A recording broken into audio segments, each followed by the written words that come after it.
Salut! Alors aujourd'hui, j'aimerais vous parler de la biodynamie. Or, la vie apparaît grâce à l'eau et grâce à la lumière du soleil. La vie se transmet ainsi par transmission génétique. Mais pas que. Si on peut faire confiance à la théorie de Charles Darwin, la vie est également conditionnée par son environnement. La vie se développe, se constitue à travers de son environnement, à travers de son écosystème. Or, comme la lumière du soleil, est bien la source de la vie principale, en fait, comme la lumière du soleil vient du soleil et non pas de la terre, nous pouvons se demander si cet environnement qui conditionne la vie sur terre, si cet environnement n'est-il pas un environnement au-delà de la terre, un environnement qui doit inclure l'univers. Quand j'étais encore au collège, je faisais un stage d'observation à l'écoferme Domaine Mechelshausen à Wiesbaden, qui était dans le voisinage de la base militaire américaine. Effectivement, Wiesbaden était sous occupation américaine. De là, on avait une magnifique vue sur la skyline de Mayence qui était sous occupation française. Et le soir, on avait la chance d'observer un magnifique coucher de soleil avec un ciel rougeâtre totalement romantique. Or, en réalité, quand on observe, quand on regarde un coucher de soleil, nous ne regardons pas uniquement en fait, ce ciel rougeâtre, mais nous observons en fait la rotation de la Terre. Quand on regarde un coucher de soleil, nous observons la rotation de la Terre et sa relation avec le soleil. Effectivement, la vie sur Terre dépend entre autres du rythme jour-nuit. Jour et nuit s'est créé grâce à la rotation de la Terre et son positionnement face au Soleil.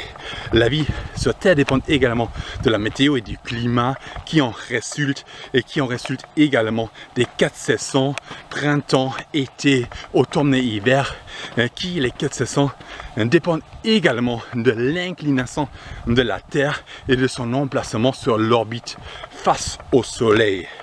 La vie sur Terre est conditionnée par cette relation entre la Terre et le Soleil. Mais la Terre est également en relation avec la Lune. En effet, la gravitation de la Lune, les forces d'attraction de la Lune qui repoussent ou attirent l'eau ici sur Terre sont à l'origine du phénomène des marées de nos océans.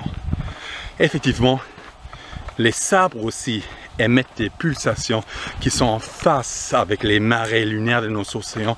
On parle ainsi des marées vertes. Or, l'être humain aussi est majoritairement constitué de l'eau. 70% de l'adulte, 90% de notre cerveau sont de l'eau. Nous pouvons ainsi se demander si l'être humain aussi n'est-il pas exposé à l'influence des forces d'attraction de la Lune, si l'être humain ne connaît-il pas à l'intérieur de son corps des marées internes. Peut-être la menstruation des femmes qui en principe est en face avec les phases lunaires en dépendent, c'est possible. Albert Einstein, Stephen Hawking, Roger Penrose ou Erwin Schrödinger observent l'univers. Il estime qu'il y a d'abord un grand vide, une mousse quantique ou une matière noire. Ensuite, il y a polarisation du vide, peut-être à travers des forces qui viennent des trous noirs. Or, polarisation du vide, ça signifie qu'il y a matière et antimatière qui se séparent. La matière s'attire ainsi par la suite par ces forces d'attraction et se repousse par des explosions qui viennent des réactions subatomiques dues à la chaleur qui est provoquée par ses propres attractions internes. Or, la matière se crée de cette manière. Par la suite, il y a changement des états de matière. Le plasma devient gazeux, matière gazeuse devient liquide et la matière liquide devient solide. Les corps célestes de l'univers, la Terre apparaissent de cette manière.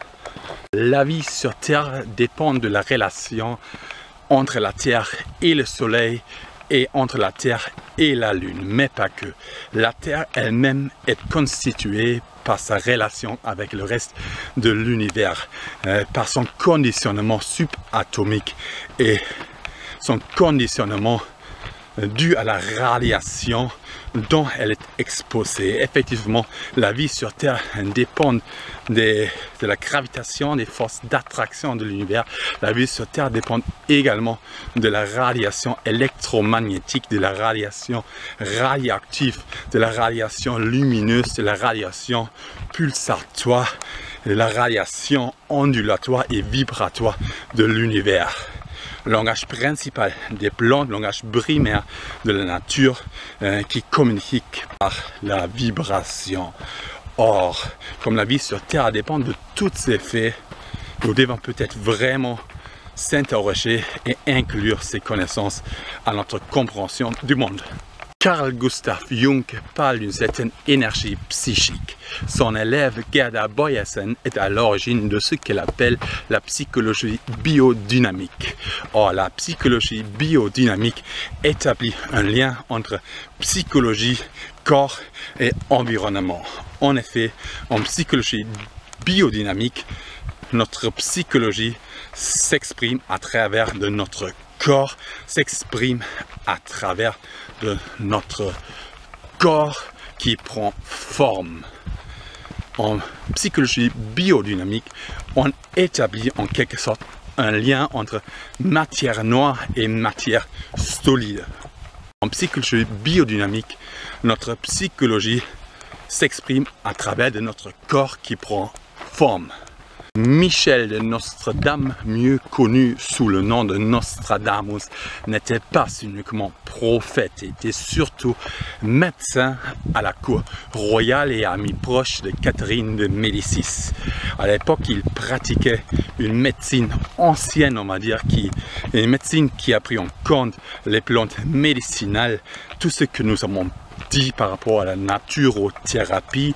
Il pratiquait une médecine ancienne qui a pris en compte également les 4 éléments et les constellations des astres. Sa médecine était en quelque sorte une médecine biodynamique.